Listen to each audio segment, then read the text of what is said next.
Welcome. This is Gary Salton, Chief of R&D and creator of IOP Technology. This presentation shows how IOP technology fits into the Kolb Learning Model.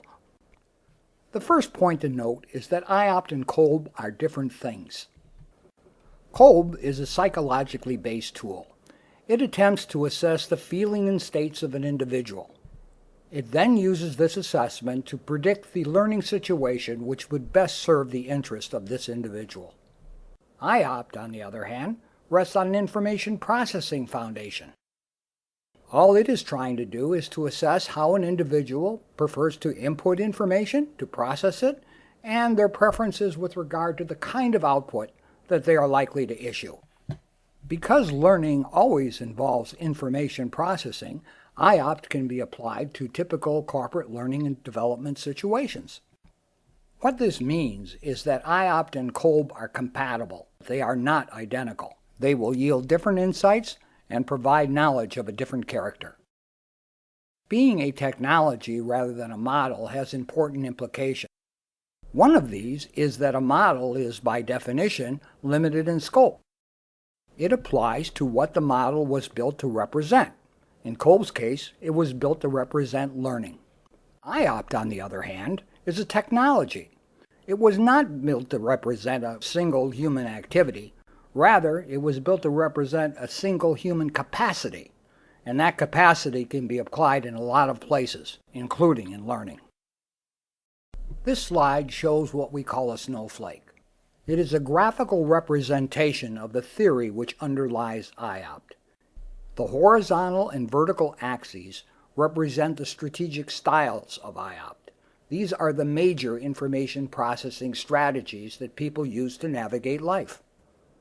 Each axis has annotated to it the preferences that a person holding that style would have. The preferences on each axis are arranged by length. You will note that each statement has a number appended to it. If you want to make comparisons of the same characteristics across the different styles, simply use this number. This slide shows one way a snowflake can be used. Here we've taken the profile from one of the reports we prepared for Terry, and we overlaid it on the IOP snowflake. You can immediately read off Terry's preferences on each of the 4 IOP dimensions. If you prefer, you can consider the IOP strategic styles the comparable Kolb stage. You can then use whatever insights Kolb provides to further inform your analysis. In other words, you can use both IOP and Kolb simultaneously. This next slide is a snowflake showing the characteristics of the IOP patterns, or what Kolb calls learning styles. As is the case with Kolb, these characteristics are generated by the characteristics on their adjacent axes. Again, you can see the compatibility of the IOP and the Kolb model. In this slide, we do the same thing we did with the IOP styles, or what Kolb calls stages. We took Robin's profile, then overlaid it on the IOP strategic pattern snowflake, or what Kolb would call learning style snowflake. You can read Robin's preferences from the area in each of the 4 quadrants. Just looking at it visually, it appears Robin would be 4 or 5 times more comfortable in the IOP conservator or Kolb assimilating pattern than in the IOP changer or Kolb accommodating pattern. You can make statements like this because IOP has exact measurement.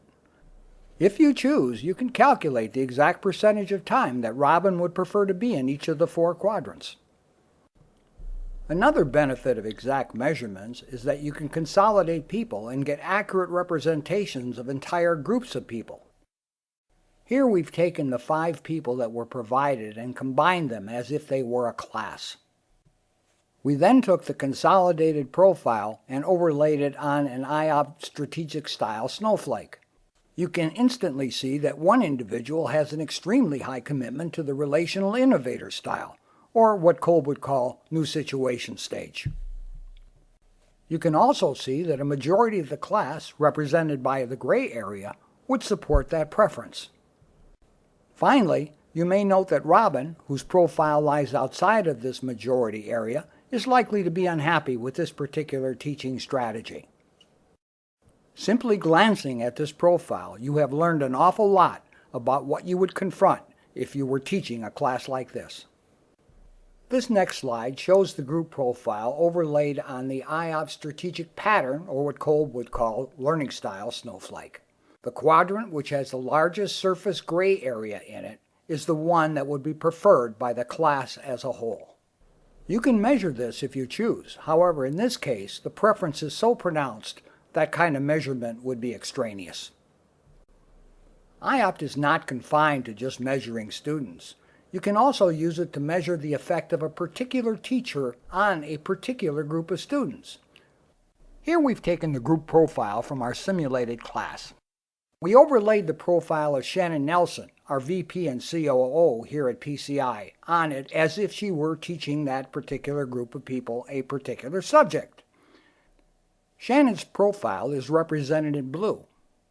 It is instantly clear that her profile is ill-suited to teaching this particular group of students.